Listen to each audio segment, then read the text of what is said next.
right, well, good afternoon, everyone. Just a few things here at the top, and then I'll be happy to take your questions. First, this week marks the 3-year anniversary of AUKUS, the historical trilateral security partnership between the United States, Australia, and the United Kingdom, aimed at bolstering each country's security and defense interests and promoting a free and open Indo-Pacific region. In the past year, our nations have made significant strides towards ensuring Australia possesses conventionally armed nuclear-powered submarine capability.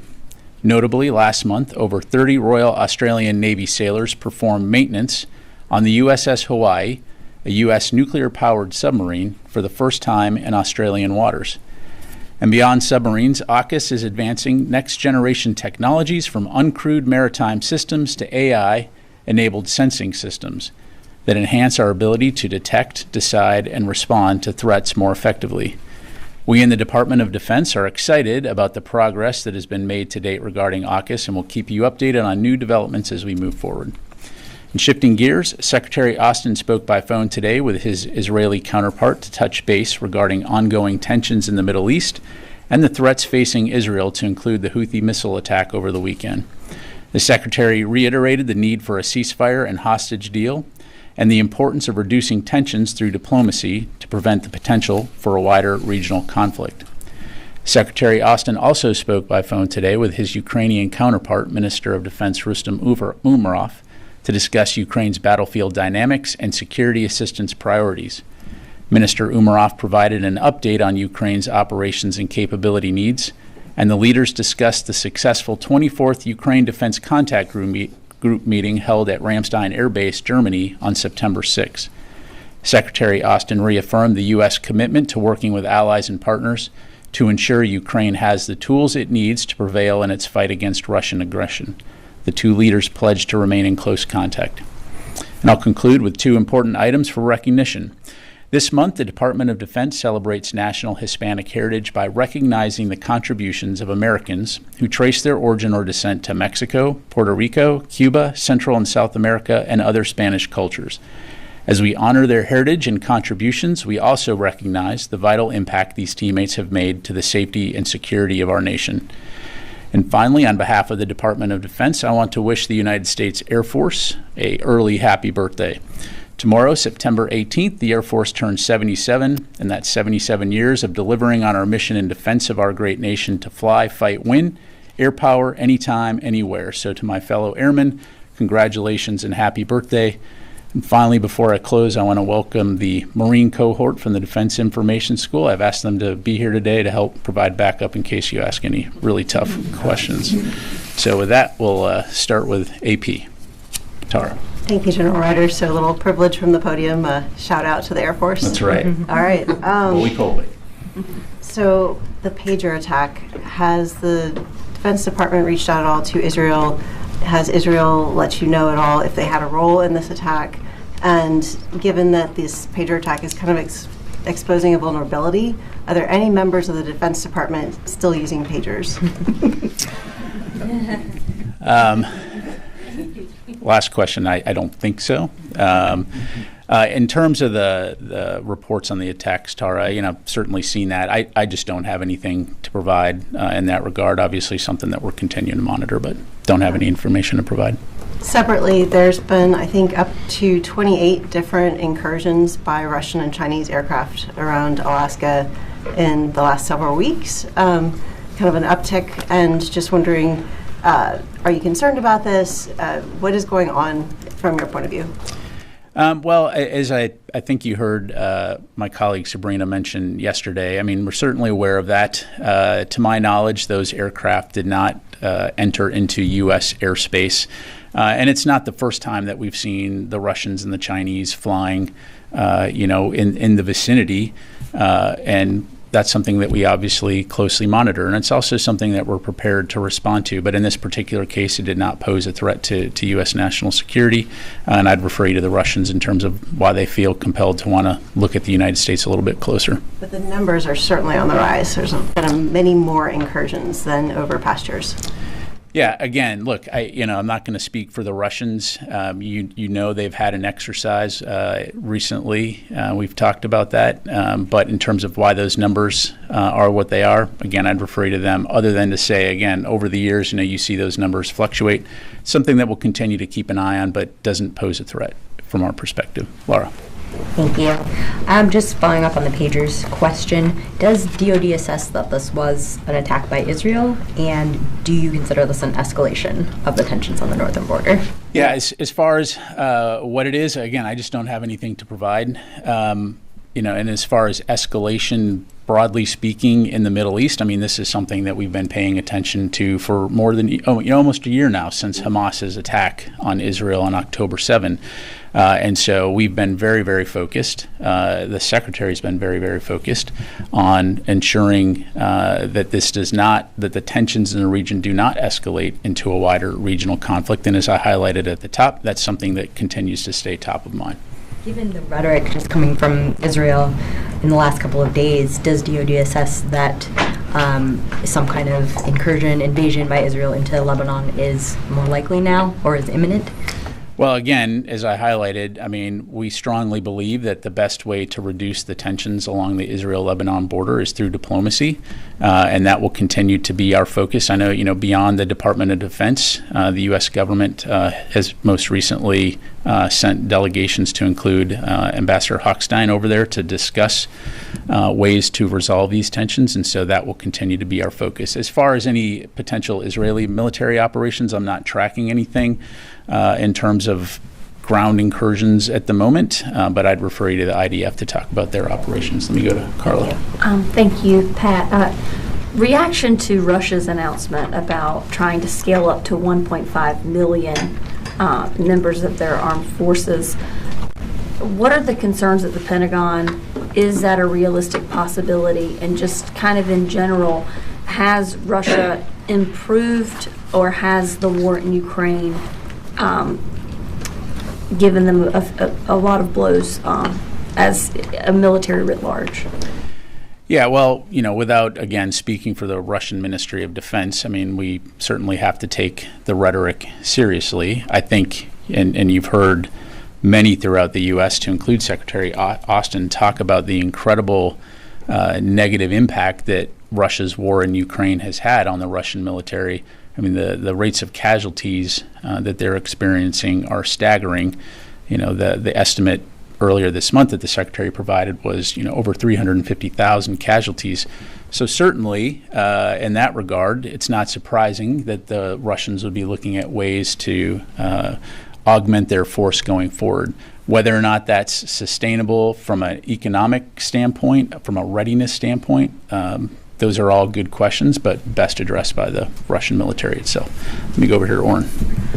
Did the pager attack, regardless of who was responsible, come up in the call between Secretary Austin and his Israeli counterpart? Yeah, I appreciate the question, Oren. I just don't have anything to provide beyond what I gave you at the top. When was the call scheduled? Was it scheduled in advance of the attack or only afterwards? I don't provide details on when calls are scheduled or when they happen. I've given you information here in terms of the nature of that call, and that's all I'm going to be able to provide. Has there been a change to U.S. force posture after the attack? There's been no change to U.S. force posture. Tom. Thank you, General. The supposedly hypersonic missile attack on Israel on Sunday, has the Pentagon come to any assessment about what exactly that projectile was? What I would tell you, Tom, is that we've seen the Houthis employ cruise missiles, ballistic missiles, but we've not seen anything to this stage which we would term as a hypersonic missile.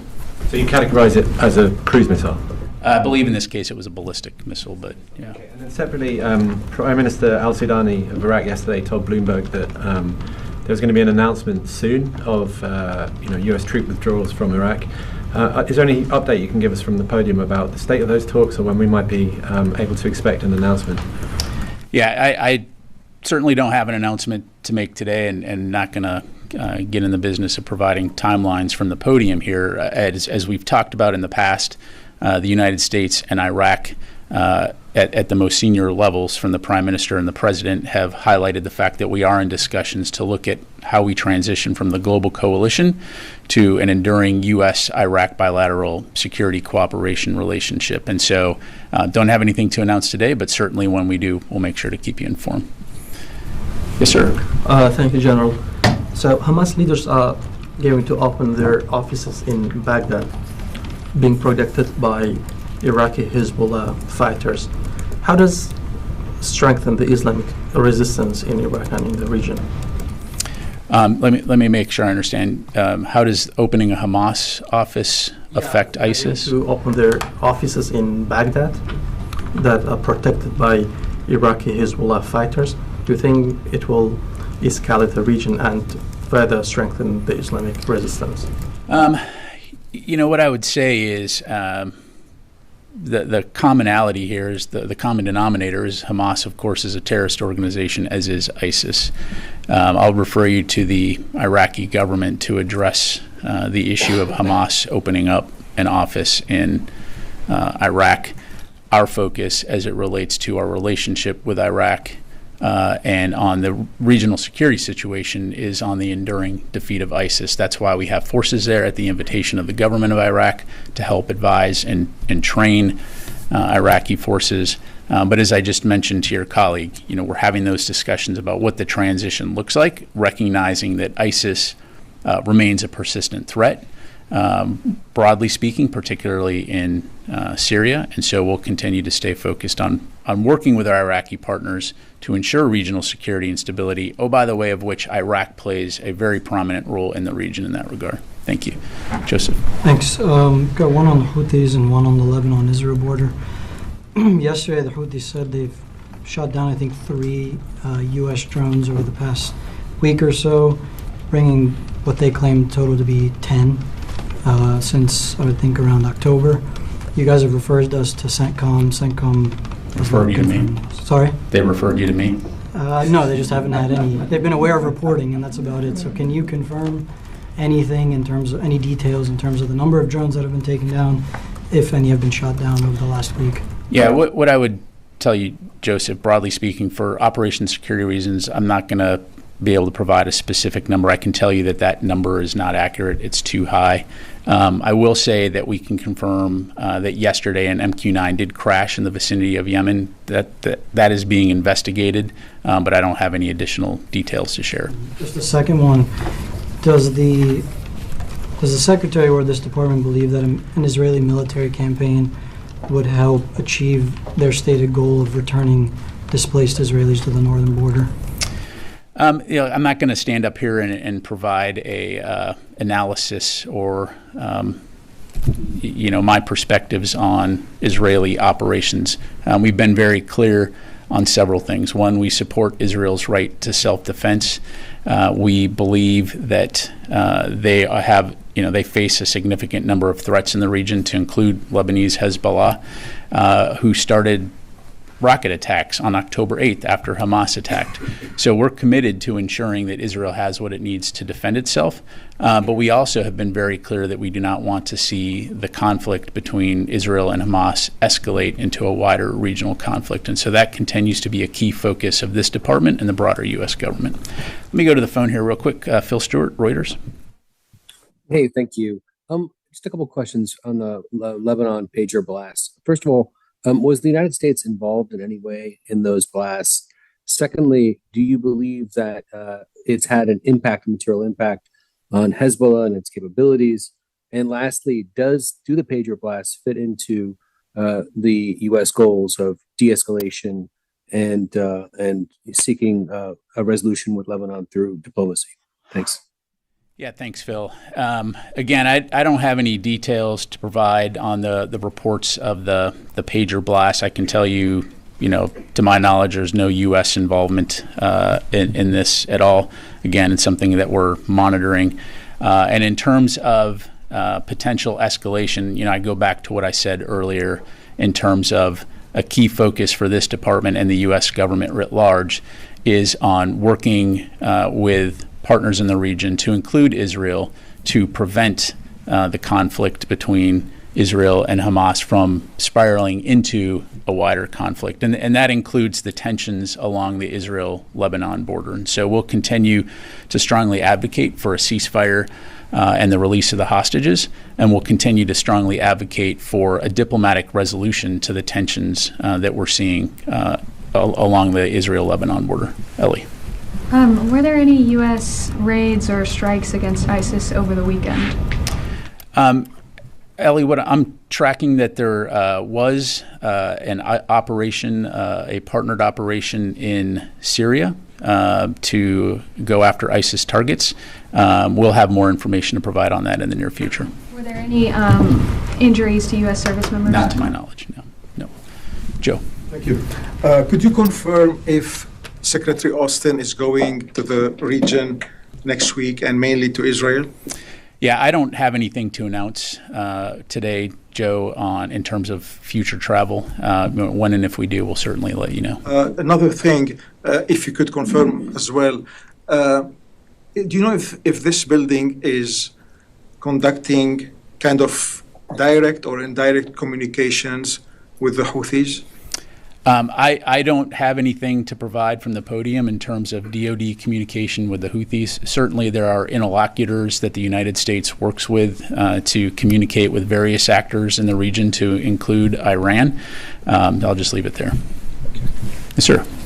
Thank you, General. Regarding to the recently call between Secretary Austin and his Israeli counterpart, Secretary Austin reaffirmed that Israel should give diplomatic negotiations time to succeed. So do you have concerns that Israel maybe take steps that could lead to a wider war? And what does that mean?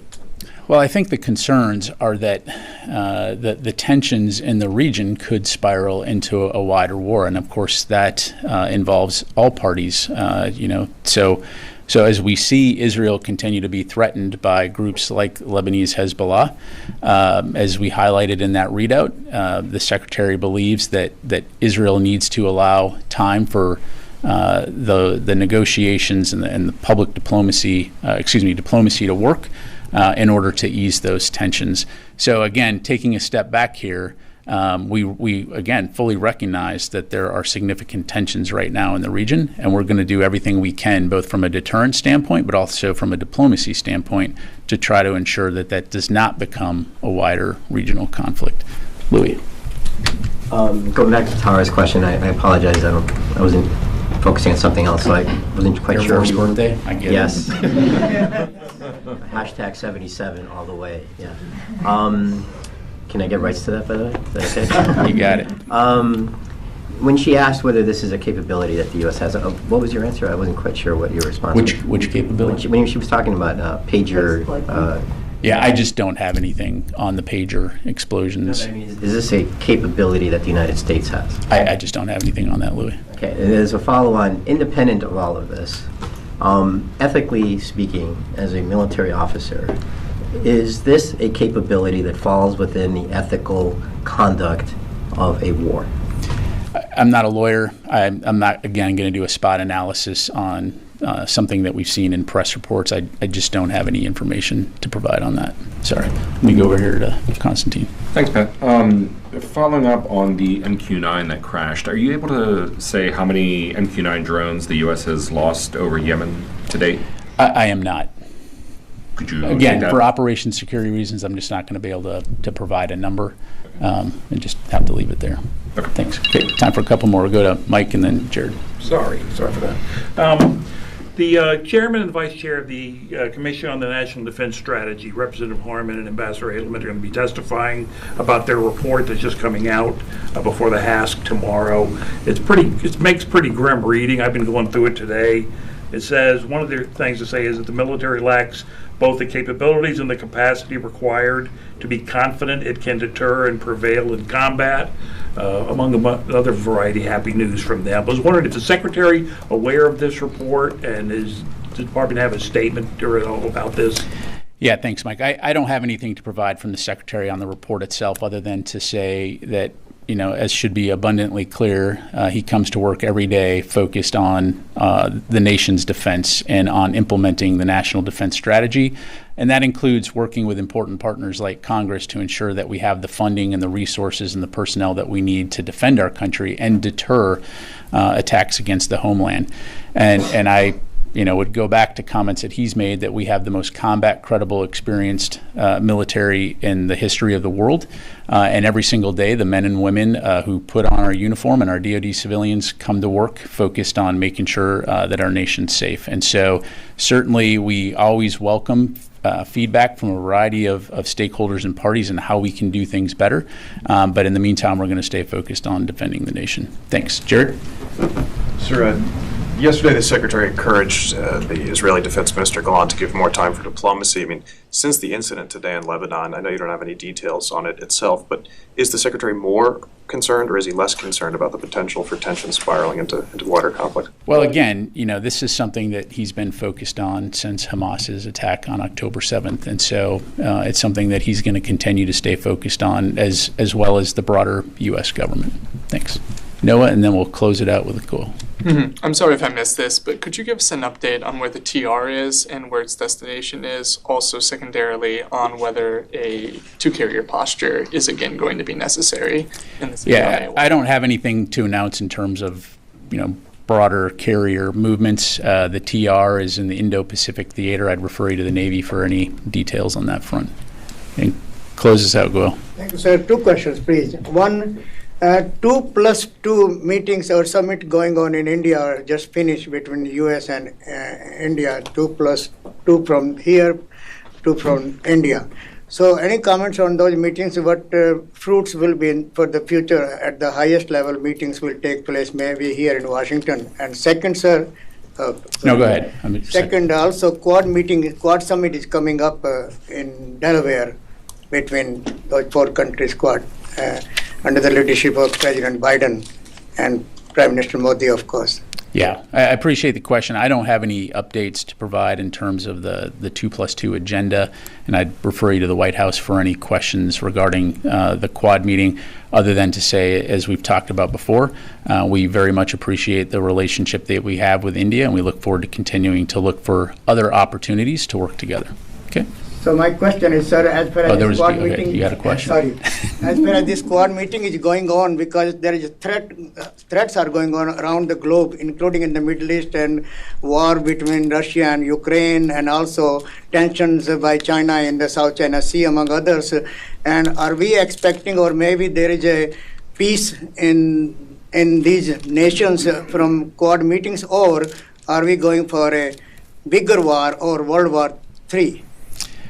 Wow, that's a big question. Well, certainly no one wants to see World War III, and I'd point you back to my earlier comments. That's why the department remains very, very focused on deterring aggression, whether it be from the Iranians or the Russians or the Chinese, but also importantly trying to prevent a wider conflict, particularly in the Middle East, from happening. There is a lot going on in the world right now, and the United States works very closely with our allies and partners, to include India, to try to ensure regional security and stability and peace. And India, of course, plays an important role in that in the community of nations. So we'll continue to work closely with our Indian partners in that regard. Thank you very much, everybody. Appreciate it.